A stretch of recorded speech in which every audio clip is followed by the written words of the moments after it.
Olá, eu sou Vitor Wilson Costa e esse é mais um vídeo dos conteúdos presentes no aplicativo SPMath. Nesse aqui eu falarei sobre a definição de progressões geométricas. Progressão geométrica, ou PG, é uma sequência numérica onde cada termo a partir do segundo é igual ao produto de seu antecessor com a constante, chamada de razão da PG e representada pela letra Q. Então aqui eu tenho um exemplo de uma progressão em que cada termo aqui a partir do segundo é a multiplicação dele pelo número 2, né? Aqui ele atrás a razão, o valor da razão. Então, você pega 1, multiplica por 2, que é o valor de quê? Dá 2. 2 vezes 2, 4. Vezes 2, 8. Vezes 2 é 6, e assim por diante. No exemplo da letra B, o que é igual a menos 2. Então, repare, meu primeiro termo é 2. Se eu multiplico 2 por menos 2, resulta em menos 4. Né? Porque é multiplicação com o número negativo. Aí, se eu multiplico menos 4 por menos 2, multiplicação de dois números negativos resulta em um número positivo. Então, 8.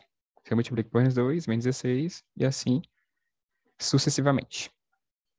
Nesse último exemplo aqui, eu tenho uma PA completamente, PG, na verdade, completamente negativa, onde meu Q é igual a 5. Então, eu tenho um primeiro termo que é menos 5. Se eu multiplicar por 5, resulta em menos 25, né? Multiplicação de um número negativo por um número positivo resulta em um número negativo também. Então, menos 25, menos 125 e menos 625. Uma forma de descobrir, nesse caso aqui, né? Ele deu o valor do quê? Mas vamos supor que ele não tenha dado e você queira descobrir como é, qual o resultado do quê, né? Qual o valor do quê? Você pega qualquer termo da sua sequência e divide pelo anterior. Então, eu tenho, por exemplo, 64 dividido por 32, que é o antecessor. Resulta em 2. Se eu tenho menos 64 dividido por 32 positivo, menos 2. Eu tenho menos 25 dividido por menos 5, resulta em 5. Né? Divisão de dois números negativos resulta num número positivo. Beleza?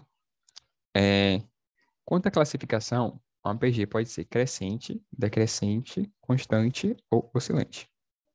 Uma PG crescente é crescente quando cada novo termo é maior do que o anterior. Então, aqui eu tenho um exemplo de uma PG, e repare que todo termo à direita, né, que são os novos termos, são maiores que os anteriores. Então, eu tenho 2, agora eu tenho 4, que é o dobro dele, né? Porque esse aqui é uma PG de razão 2. 4 é maior do que 2. 8 é maior do que 4. 16 é maior do que 8. 32 é maior do que 16. Logo aqui, uma PG crescente. Decrescente é o contrário, né? Quando cada novo termo é menor do que o antecessor. Então, tem 24, 12, 6 e 3. Repare que o 12 é menor do que o 24.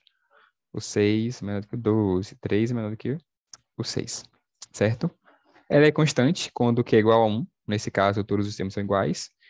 Então, por exemplo, essa PG, menos 5, menos 5, menos 5, menos 5. Se eu multiplicar o primeiro termo por 1, resulta em menos 5. Se eu multiplico por 1, menos 5 também. E assim até o quinto termo. Certo? Isso porque o 1, a gente sabe que é o elemento neutro da multiplicação. Quando eu multiplico qualquer número por 1, eu não altero o resultado. Ela é oscilante quando o Q for menor do que zero, ou seja, quando ele for negativo. Aqui tem um exemplo: 2 menos 4, 8 menos 16, 32 e menos 64. Por que ela se torna oscilante? Ela é oscilante porque, volta e meia, ela cresce e diminui. Eu tenho um 2, primeiro termo, já é menos 4, já é menor do que esse. Mas quando eu multiplico por menos 2, já cresce. Aí depois diminui, depois cresce de novo e diminui.